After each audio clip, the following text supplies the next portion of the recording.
claramente el neoliberalismo es un proyecto que viene, digamos, a contraponerse y a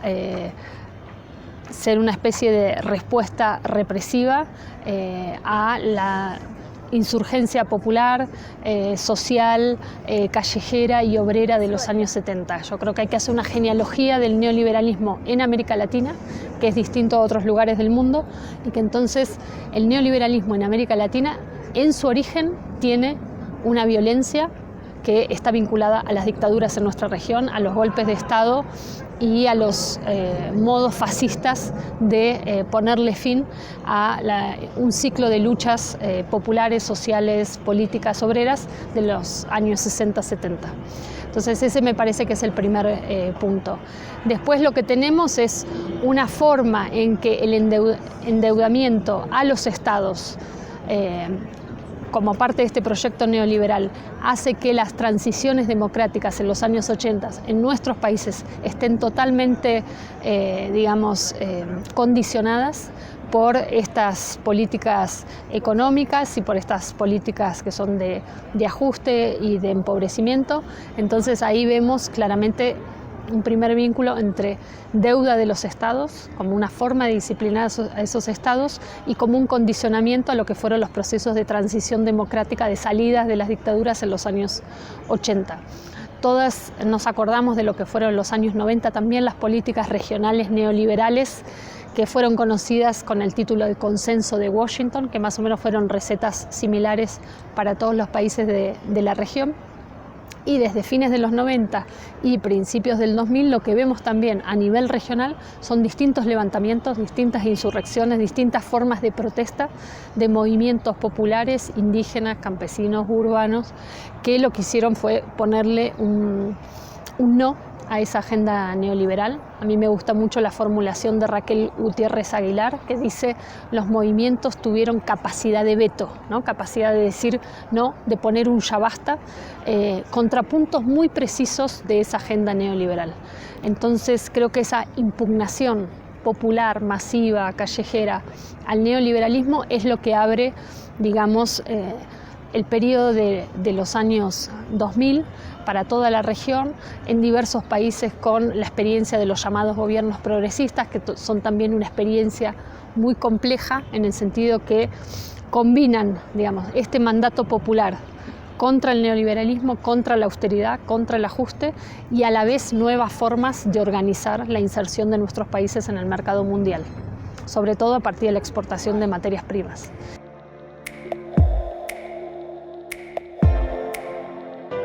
Entonces, lo que vemos es que la relación entre endeudamiento de los estados y neoliberalismo es una relación estructural que nos sirve para marcar ciertos ciclos y ciertas continuidades en nuestra región, y también pensar, bueno, cómo se sale de las crisis, ¿no? Y la propuesta neoliberal es siempre con más endeudamiento, con más disciplinamiento hacia los pueblos. Entonces, lo que nosotras estamos analizando ahora en particular desde la economía feminista es tratar de hacer el vínculo entre esta deuda a nivel de los estados, ¿no?, propia del neoliberalismo, y cómo esa deuda a nivel de los estados se traduce en nuestras vidas cotidianas. Es decir, también bajar de la abstracción esa idea de deuda macroestructural y conectarla directamente con la deuda privada, familiar, doméstica de las familias. Sobre todo porque lo que vemos en la región es que en los últimos 10 años lo que ha pasado es un proceso de expansión del sistema financiero, sobre todo hacia los sectores populares, y la situación crítica en la que estamos hoy es un nivel de endeudamiento familiar y doméstico inédito en la historia, ¿no? Y eso significa que nos endeudamos para la vida cotidiana, nos endeudamos para subsistir. Y eso tiene que ver, bueno, con dinámicas muy complejas del propio neoliberalismo, que es expandir esta suerte de gobierno financiero sobre la vida cotidiana.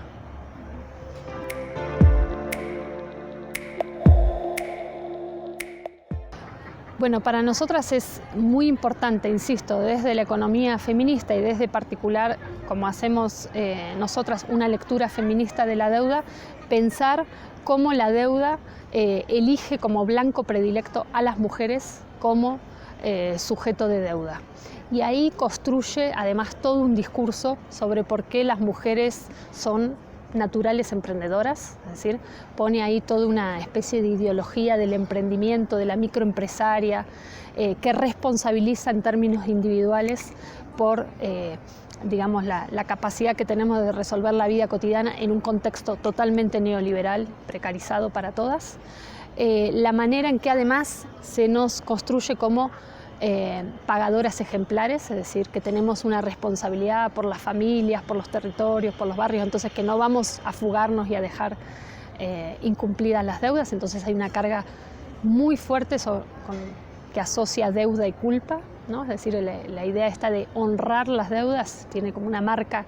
cristiana que tiene que ver con la culpabilización, primero, de cuál fue tu culpa por estar en una situación a la que tenés que enfrentarte solamente por medio de deuda, es decir, cuáles fueron tus errores que te llevaron hoy a estar endeudada. Eso es una primera forma de funcionamiento de la culpa, pero después la culpa con todo lo que tenés que hacer para pagar, es decir, que lo peor que te puede pasar es ser mala pagadora. Y finalmente también una idea de que las mujeres tenemos una tendencia a ser consumidoras compulsivas, y entonces que eso hace que estemos necesitadas de deuda permanentemente, ¿no? Como si la especie del endeudamiento fuese una extravagancia y no una necesidad producida por los contextos de precarización neoliberal. Entonces, contra eso y contra la manera en que las mujeres y las disidencias sexuales están poniendo el cuerpo a la crisis de manera diferencial, están aguantando la violencia en los territorios y la violencia de la precarización y todo lo que eso conlleva, para nosotras es fundamental visibilizar este impacto diferencial que tiene la deuda y el sistema de endeudamiento como sistema de disciplinamiento sobre las mujeres y los cuerpos feminizados.